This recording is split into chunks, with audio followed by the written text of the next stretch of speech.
After some days, I remember how many days we continued our travel. Then that boy left, someone else came. Was it a soldier named Kirkis? Or Tapari Kuvihan it was, but it was the same dark color, big black eyes. There was long hair on the head. So we came to Petrosavorsk. They took me there to the county jail there.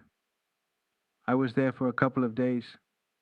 They then moved me to the city, and there was a kaha similar. Jail wooden houses with a pipe. There were old fashioned wooden houses. There were a lot of Tatars.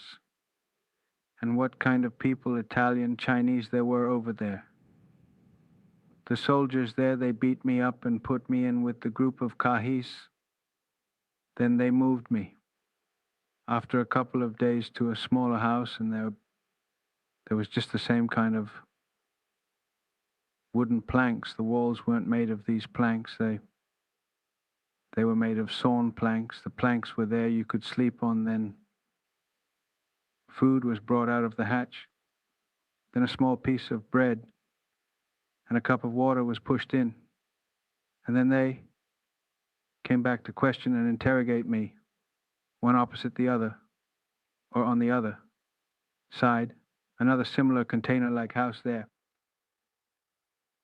But those lords, warlords, and what all they were, the commissar and their a Finn, who was also an interpreter, but he didn't know how to interpret. He wanted to have the sweets and Palu more. When I interpreted it myself, he interpreted his ideas of what I was saying.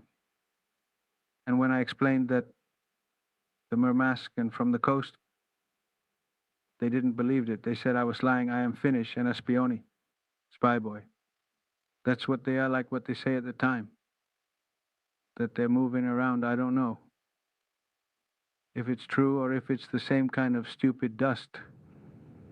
So it was there for me, however. There was there in the jail on the planks. I was lying there on the bench, and there was a small window like that. There was there the iron cross. When I then looked through the cross, I looked, and Maria Helen came from there too.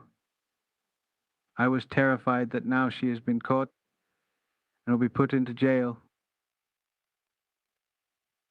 The women were all called Teti, Auntie, teachers, nurses, and all the women were called Teti. She talked to the soldiers and everyone.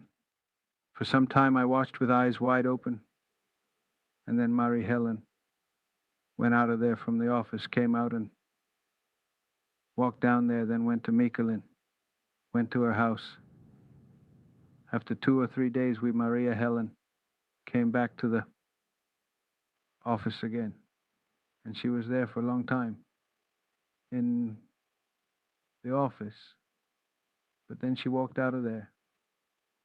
Well, what's going on here when it's going on so much?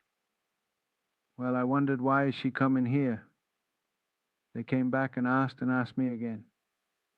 The same questions kept going around. Nothing changed. The loop kept turning and going around.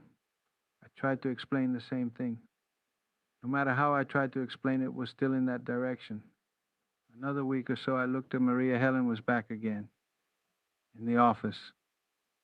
Light came there. She wasn't there long and then left again. It didn't happen. And I was still left there several weeks later. I didn't see or hear Maria Helen anymore. Many weeks passed.